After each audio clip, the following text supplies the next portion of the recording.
directed along here. Guy is doing such a great job. Do you agree?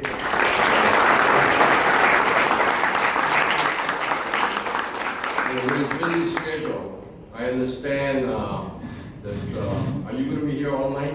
No, I've got to run, so.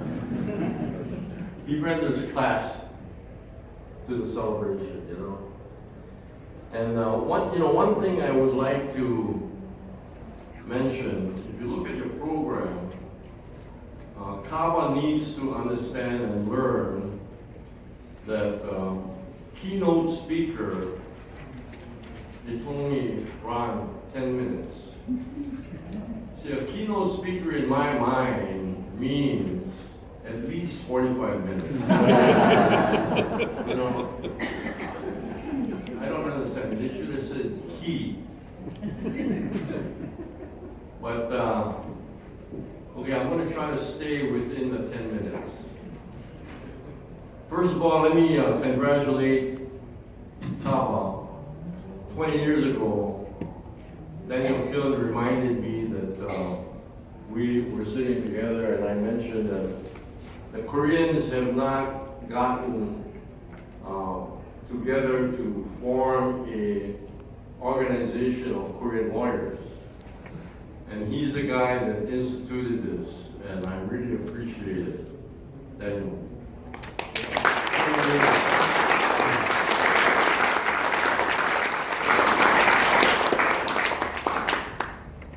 You know, for the next few minutes, I'd like to speak to a subject that I spoke about a month and a half ago to the judges. And some of you, the judges were there, I think. And I mentioned this situation where my daughter in student practice in Seattle had asked me back in about 83, 84, to come and speak to her 5th grade students.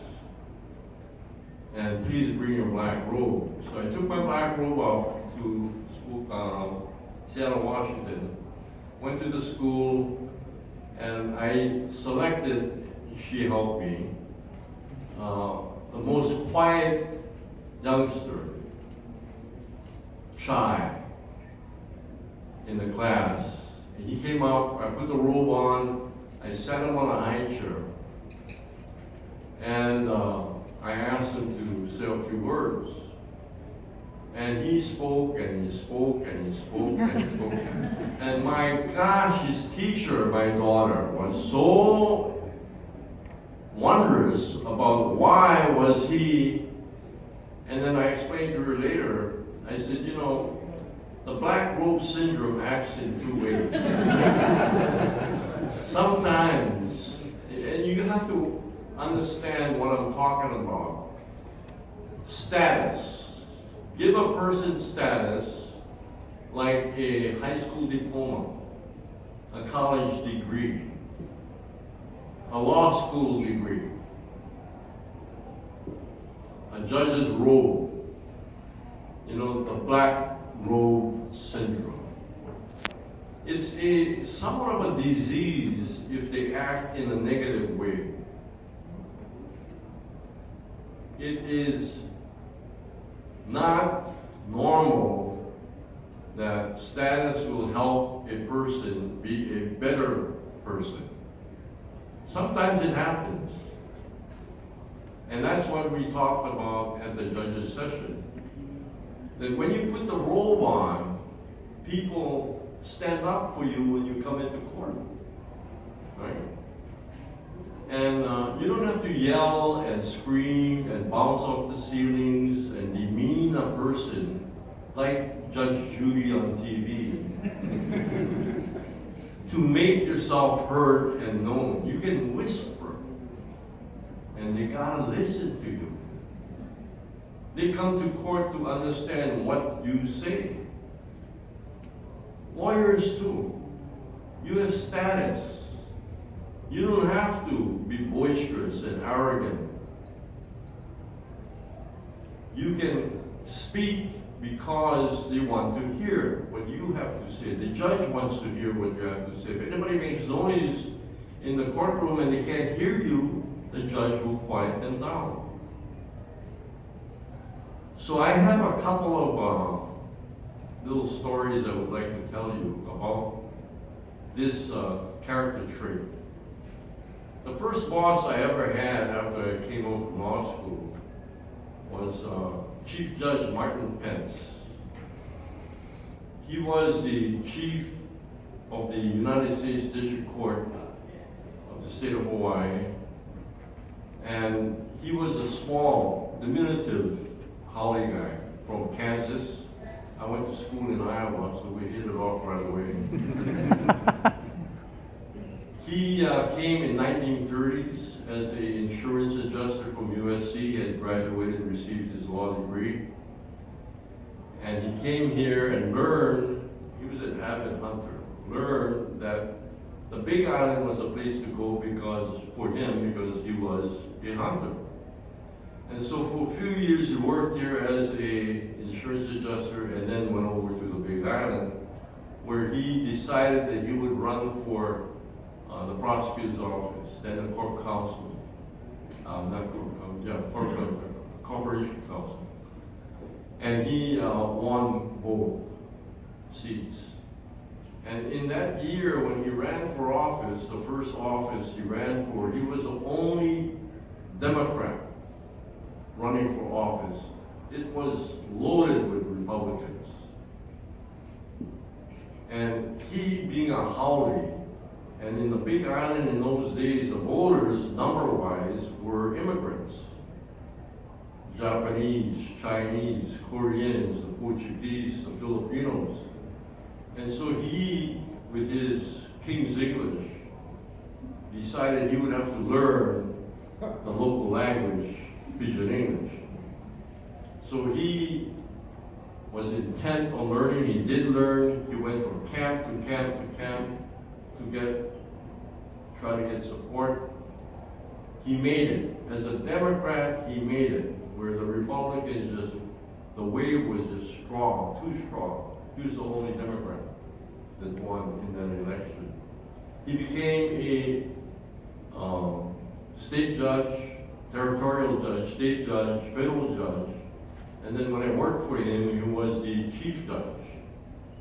And he was probably the best trial judge I've ever met. And I met a lot of trial judges throughout my career as a lawyer and as a trial judge myself and as a justice of the Supreme Court.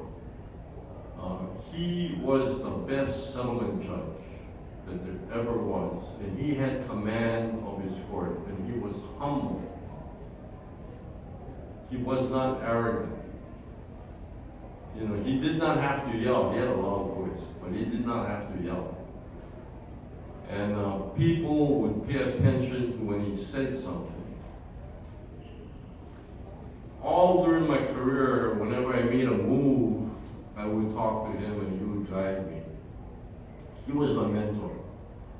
And when I got to the Supreme Court, as Chief Justice, he spoke at my swearing in, and he said, you know, Ron, from the podium, he said, I want to remind you, as I've said to you ever since I met you, working for me as a law clerk, and throughout the years. I told you the story about me being in a pasture and in Hilo, hunting, came upon this turtle. The turtle was on a fence post. Now, Ron, you remind me, he's standing on a podium at my swearing in now. He said, you remind me of that turtle. I've told you that before, you know, during your career. You remind me of the turtle because you gotta remember nobody said the turtle got up there himself. You did not get where you are. You remember that. You didn't get there by yourself. And that is so true. All of you. Everybody with status You never got there yourself. Remember that. And the second story is about this old, kind of a codger of a lawyer, very experienced, very seasoned, from one of the largest law firms here in Honolulu. Worked late, like many of you. Left the office, got in his car, headed home. He got to a stop sign. Instead of stopping, he turned right, slowed down, and he turned right, proceeded through. Up the street, the motorcycle police officer with his blue lights put it on, pulled him on the side, went up to the car, and the old attorney asked him, well, what did I do wrong? Young police officer said, you didn't stop for the stop sign. In Hawaii, all motorists have to stop for the stop sign. The attorney said, young fella, I slowed down and looked both ways. There were no cars coming both ways. No near accident, no accident. I don't understand why you stopped me. The police officer, look, in Hawaii, a stop sign means stop, not slow down. The attorney said, okay. You know what? If you can show me or tell me the difference between slow down or stop, if you can show me that, I'll take the ticket. But if you cannot, then you forget it, and I just go on. The police officer said, okay, look, step out of the car, sir. The attorney stepped out of the car, police officer pulled out his baton, started beating the guy. Boom, boom, boom, boom. He said, now, you want me to stop or just slow down? Arrogance doesn't work all the time.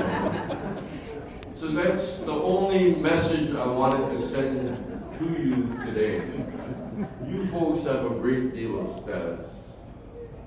You know that. When you told your parents that I'm going to go to law school, whoa, everybody stood up, brightened up. When you got your degree, everybody really stood up and took notice of you.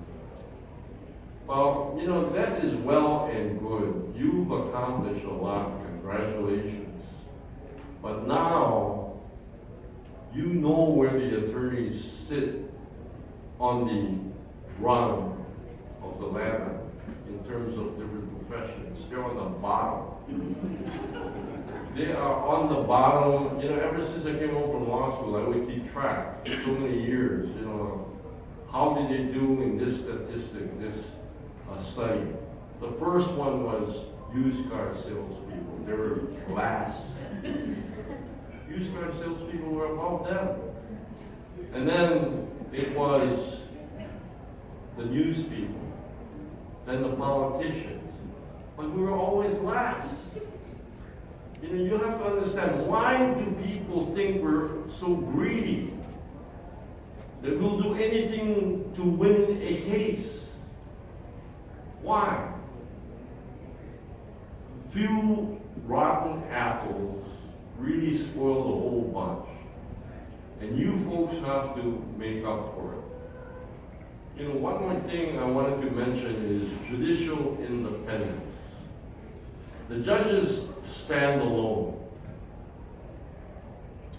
They're not like the legislature. They're not like the executive branch. Judiciary doesn't have the purse strings. They make judgments.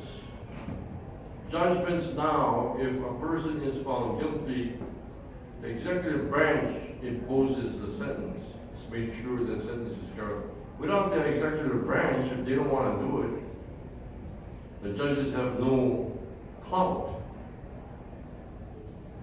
The only clout they have are you folks.